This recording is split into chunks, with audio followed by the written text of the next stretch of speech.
What's going on, guys? Besides here, and into today's video we will be learning about wave management and how to manipulate the lane state like a high elo player. So if you want to learn, make sure you stick till the end. If you find value in my content, please feel free to like and subscribe. It really helps me to provide more content. Enjoy the video.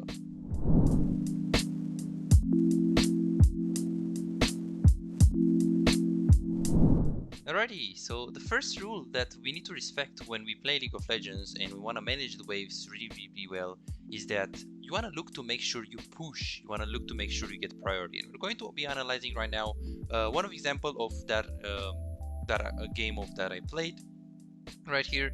This game is around like high diamond D1 D2 MMR, so it's like pretty good and not that low, not that high low. It's like kind of in the middle.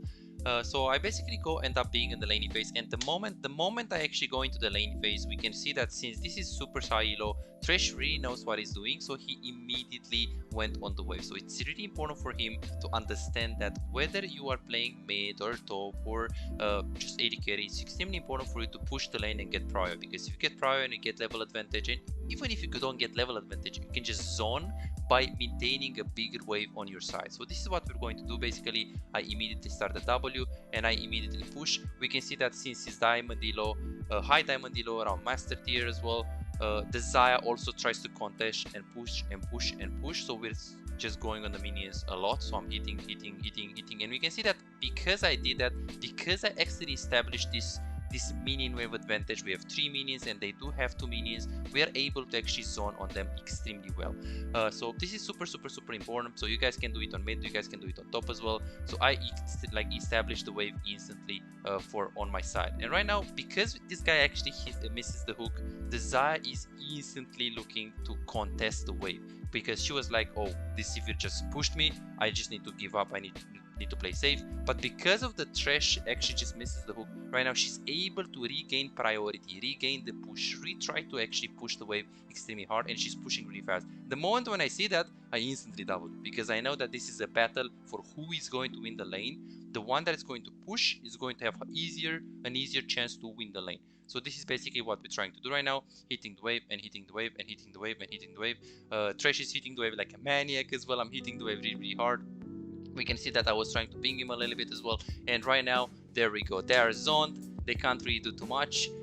We just did it super well. I also established a CS advantage, even though I missed like 2 minions right now in the first wave. I still established those. Right now she has around 5 minions, so I established a CS advantage with her. So this is basically the first rule, guys. Try to push the lane. Of course, it doesn't apply in every single situation, and especially in the early game it's extremely important to push. In the later stages it's different. We can freeze, we can slow push, we can do different things, but particularly in the first 3 waves, in majority of the cases, it's better to actually push the lane in, so you can get prior, so you can zone, so you can get level 2 advantage, and you can just play from there. So this is the rule number 1, get prior and try to push the lane.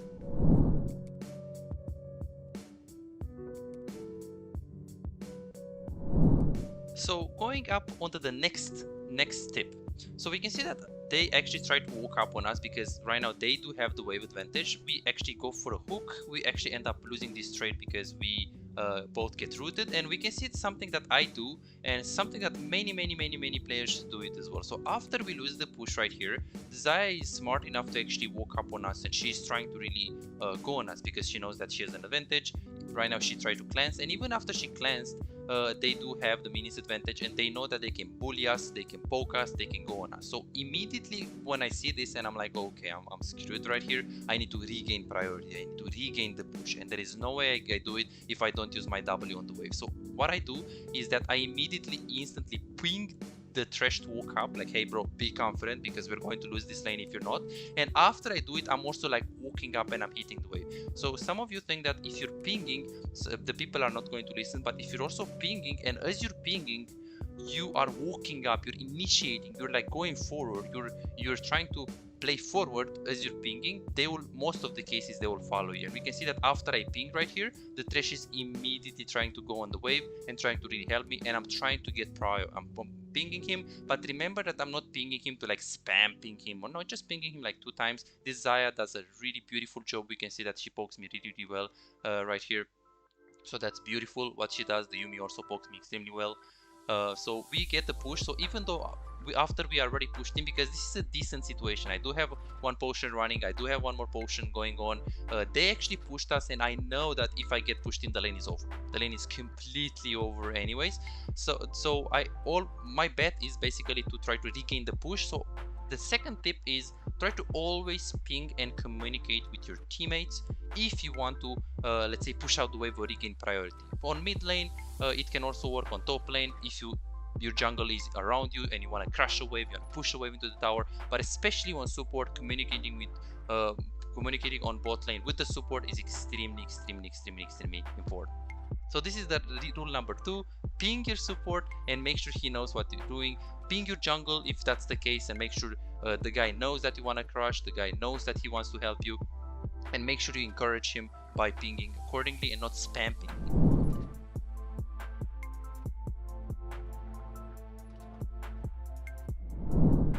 Rule number 3, avoid recalling when you know that the wave is in an extremely bad position. I'm not saying that when a wave is in a bad position you should like greed or you should like die for it, but I'm saying that you should be a little bit more hungry for the minions. I'm saying that you should always highly prefer to crash the wave into the enemy tower, or at least when you recall, make sure the wave is coming into you, or if it's in a good position. So either it's going to come into you, or maybe it's frozen into your tower, let's say, again come into you, or simply crash into the enemy tower is the simplest way to make sure your wave is good. So in this position, we can see that we got chunked onto the bot lane. So again, same game right here, we got chunked. I'm really low HP, I'm 80 HP, but I know that this is Diamond 1, and I know that this guy has a brain with the Xayah, and she will just freeze this. Why is this a freeze lane? Well, it's very simple. We have a lot more blue minions and they have less red minions. Wave is coming into them. So I know that if I recall and I get items, well, that's bad. They are going to freeze. But the thing is, if I stay right here, that's still bad, but at least I can just stay right here and sneak a little bit of the experience of the minions. Yes, I'm not going to really, get them unless I Q them. Yes, I'm not really going to be able to fight them, but what's better? Like losing everything and going base and losing XP, losing gold, losing completely everything, or just staying here and, at least I get some experience. So here I was a little bit hungry. As you can see, I'm recalling, and I'm recalling in Fog of War. They don't see me. And right now Xayah wants to freeze. I'm staying in Fog of War, so she doesn't know that I'm recalling.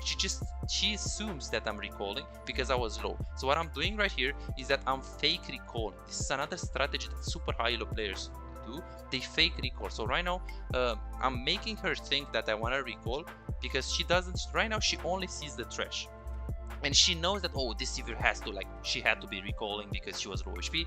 So right now she's like, I can freeze, but Sivir just recall. So what I'm doing right now is that I'm very hungry for the minions and I'm just waiting. And we can see that because I faked recall, I acted like I recall, like she actually panicked and she pushed the wave. So this strategy is extremely important. So as you guys can see, she just screwed up the wave. And the moment when she screwed up the wave, I walked up, I got the experience, and right now officially the wave is pushing into us. So this is fake recall. So when do you guys should use this?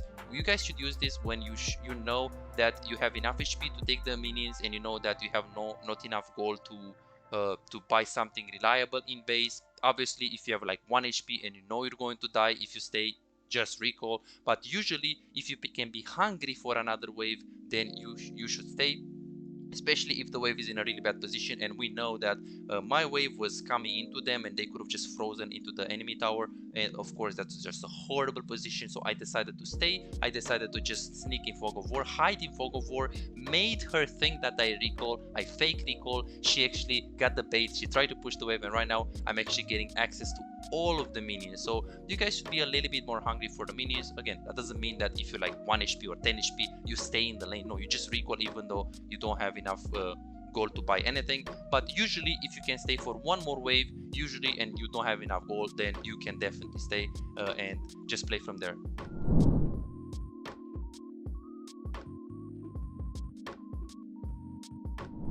And the last example for the fake recall technique is this one. So right now we are in a pretty bad position. We're getting pushed in. The Thresh tries to really hook her because she does have, we do have the Zed right now. I try to follow, nothing happens. We just try to burn something on her, but that's pretty much it. We can't really go on them. Right now the Thresh is recalling. Zed is just leaving me. I want to recall as well, but again I'm looking at the wave and I'm like, right here I'm like, oh shit. I'm just screwed completely. Like, this wave is so bad. So you guys can be like, oh, you need to recall because you don't have HP. But right now I'm like, hey, I need to recall because I mean I don't have enough HP, but I know that this Zaya is really smart and she just went into the brush. She knows that the wave is coming into her, so there is no purpose for her to really push the wave because the wave is coming into her. So if she recalls and she comes back in the laning phase, then obviously she can just have a very beneficial wave state. So what did I do? I just fake recalled. So right now she's thinking that I'm recalling as well, and I'm like, oh, this kid is good, like this guy is good. I was like, wow, this guy knows how to play the game. No problem, I'm going to fake recall again because I know that she's going to recall. Right now I'm in fog of war. Remember that they don't know that I'm here. The moment then she sees me, right now she can see me, but she's in base, so it's already late. So let's see what's going to end up happening. I'm just pushing, and this was a freeze. This was a horrible wave state for me, just completely horrible. But it didn't matter because look, I was able to crush because I fake recall. I knew that she actually recalled because I knew that she knew that she has a big wave coming into her. So then I fake recall, shove the wave, and then instantly try to get a good recall. And we can see that I'm even in farm when I completely got smashed in this laning phase, and we betrayed really badly in the early game. Thresh also didn't really do much. So yeah, that's basically how I manage my waves in high elo. Let me know if this guide helped you guys. Let me know if you like the content, and yeah, please feel free to share any suggestion that you have if what you want to see in the next videos. And don't forget that I also do coaching. I already coached thousands of players from bronze to challenger really. So if you want to improve your gameplay, if you want to get better in the game, I would really love to work with you and improve on your mistakes. Go ahead and book your own coaching session if you really want to improve and you're serious about getting to a better rank or just improve your gameplay in general. I'll see you in the next session. Bye bye.